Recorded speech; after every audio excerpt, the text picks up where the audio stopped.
안녕하세요. 5월 23일 월요일 아침 말씀 묵상입니다. 오늘도 하나님의 말씀 앞에 나오신 성도님들을 주님의 이름으로 축복하고 함께 말씀 보시겠습니다. 오늘 우리에게 주신 하나님의 말씀은 사무엘상 10장 17절에서 27절의 말씀입니다. 제가 읽어드리겠습니다.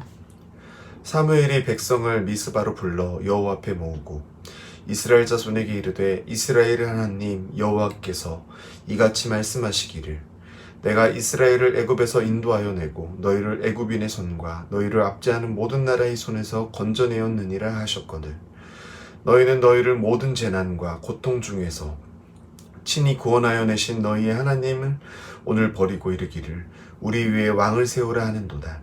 그런즉 이제 너희의 지파대로 1000명씩 여호와 앞에 나아오라 하고 사무엘이 이에 이스라엘 모든 지파를 가까이 오게 하였더니 베냐민 지파가 뽑혔고 베냐민 지파를 그들의 가족별로 가까이 오게 하였더니 마들이 가족이 뽑혔고 그중 기스의 아들 사울이 뽑혔으나 그를 찾아도 찾지 못한지라. 그러므로 그들이 또 여호와께 묻되 그 사람이 여기 왔나이까. 여호와께서 대답하시되 그가 진 보따리들 사이에 숨었느니라 하셨더라. 그들이 달려가서 거기서 그를 데려오매 그가 백성 중에 서니 다른 사람보다 어깨이만큼 걷더라. 사무엘이 모든 백성에게 이르되 너희는 여호와께서 택하신 자를 보느냐. 모든 백성 중에 짝할 리가 없느니라 하니 모든 백성이 왕의 만세를 외쳐 부르니라. 사무엘이 나라의 제도를 백성에게 말하고 책에 기록하여 여호와 앞에 두고 모든 백성을 각기 집으로 보내매 사울도 기브와 자기 집으로 갈 때에 마음이 하나님께 감동된 자 유력한 자들과 함께 갔느니라. 어떤 불량배는 이르되 이 사람이 어떻게 우리를 구원하겠느냐 하고 멸시하며 예물을 바치지 아니하였으나 그는 잠잠하였더라. 아멘. 오늘 함께 읽으신 말씀은 하나님께서 이스라엘의 초대왕 사울을 세우시는 장면입니다. 이스라엘 백성들은 사무엘상 8장에서부터 이스라엘의 왕을 세워달라고 하나님께 요구했습니다. 왜냐하면 이스라엘의 정신적인 지주 사무엘이 이제 늙었기 때문입니다. 지금까지 사무엘은 하나님의 선지자로서 이스라엘의 신앙과 삶을 지도해 왔습니다. 모두가 각기 자기 소견에 옳은 대로 하는 그때에 사사기의 때에 선지자 사무엘만 하나님 앞에 드려진 삶을 살았던 겁니다. 그런 삶이 이스라엘에게는 따라갈 길이었고 방향이었습니다.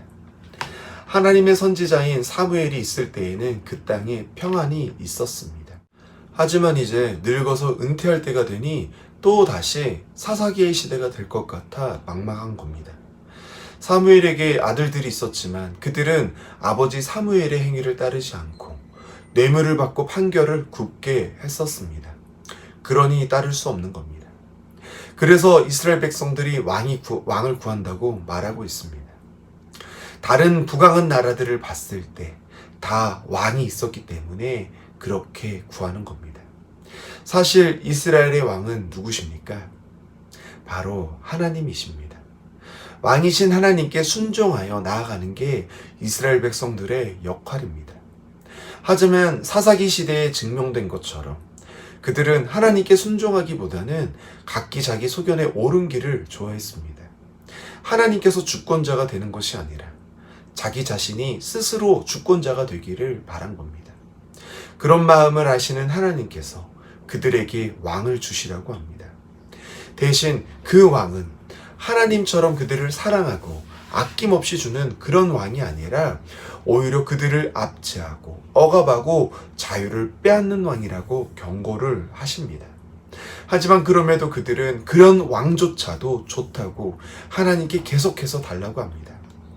자신들의 자유를 내놓더라도 지금 당장의 안정과 안절을 붙잡는 이스라엘 백성들의 모습입니다. 이스라엘이 이렇게 왕을 요구했기 때문에 오늘 읽으신 본문에서처럼 사무엘이 사울을 왕으로 세우고 있는 것입니다.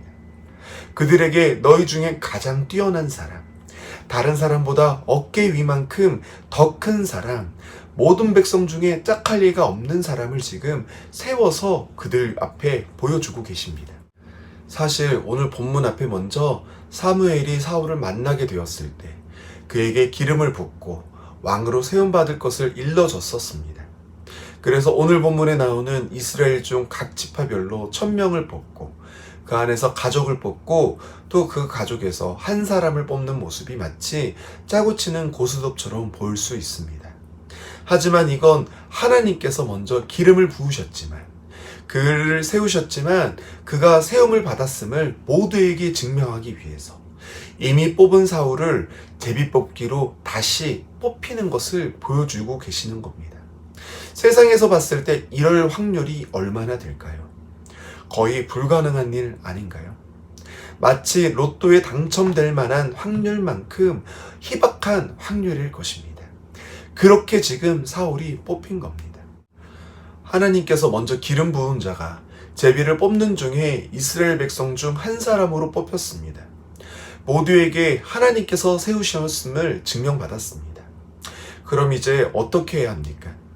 지금까지 그토록 왕을 요구했으니 하나님께서 왕을 세워줬으면 그에게 충성을 해야 합니다. 하지만 그들 안에 어떤 이야기가 나옵니까? 오늘 본문 마지막에 보면 이렇게 나옵니다. 어떤 불량배가 이르되 이 사람이 어떻게 우리를 구원하겠느냐 하고 멸시하며 예물을 바치지 아니하였으나 그는 잠잠하였더라 라고 나옵니다. 그들이 구한 왕을 주었음에도 만족하지 않고 원망하고 비난하는 모습입니다. 사실 그렇다는 것은 그들의 마음이 바로 이런 거란 겁니다. 자기 기준에 맞는 왕, 자기 기준에 맞는 방법을 지금 원했다는 겁니다. 하나님마저도 자기 유익을 위한 수단으로 사용하는 강박한 모습입니다. 이런 모습이 지금 이방인에게 나오는 것이 아니라 하나님의 백성 중에서 이스라엘의 그 안에서 나오고 있습니다. 이 말씀을 보므로 우리도 우리의 모습을 경계해 봐야 합니다. 우리의 문제를 하나님께 가지고 오는 척하면서 세상의 방법을 쫓는 것은 아닌지, 하나님의 말씀보다 사실 세상의 방법을 더 의지하고 있는 건 아닌지, 하나님의 방법이 우리 성에 안 차는 건 아닌지, 그래도 나는 하나님을 따르고 섬기는지를 점검해 봐야 합니다. 하나님의 말씀 앞에 우리를 이렇게 비췄을 때 우리 안에 찔림을 주신다며 그때는 겸손히 하나님의 발 앞에 우리의 마음을 내놓으시는, 그래서 하나님의 다스림과 주권을 회복하는 우리 문화촌제일교회 성도님들 되시기를 바라며 오늘 말씀을 마치도록 하겠습니다. 함께 기도하시겠습니다. 사랑의 주님, 감사합니다. 저희들 하나님께서 그릇된 이스라엘 백성의 그 간구마저도 외면치 않으시고 응답하시고, 그리고 오히려 그 응답에 불만으로 보이는 이스라엘 백성들을 저희들 봤습니다. 하나님, 우리의 기도에 귀 기울여 주셔서 늘 항상 감사합니다. 연약하여 우리 구할 것이 하나님께서 바라는 것이 아님에도 우리를 불쌍히 여기셔서 채워주시고 우리가 구하는 것보다 더 귀한 것으로 우리를 채워주심을 아버지 날마다 우리는 봅니다. 이런 주님의 사랑에 저희들 늘 감사하는 마음을 갖게 우리의 중심을 만져주시옵소서. 주님이 주신 은혜를 누리며 하루하루를 살고 있습니다. 하나님께서는 늘 각자에게 맞는 은혜로 날마다 우리에게 부어주시지만 때로는 그것이 우리 눈에는 부족해 보일 때가 있습니다. 그때 저희들 오늘 말씀 가운데에 하나님 일하시는 것과 하나님 그 이스라엘 백성들을 기억나게 하셔서 하나님께서 가장 정확하심을 인정할 수 있는 그런 마음이 될 수 있도록 도와주시옵소서. 원망하고 불평하기보다는 먼저 감사하고 하나님께 영광을 올려드리는 저희들이 될 수 있도록 주님 간절히 바라오며, 주님 이 모든 기도 사랑과 은혜가 많으신 예수님의 이름으로 기도 올려 드립니다. 아멘.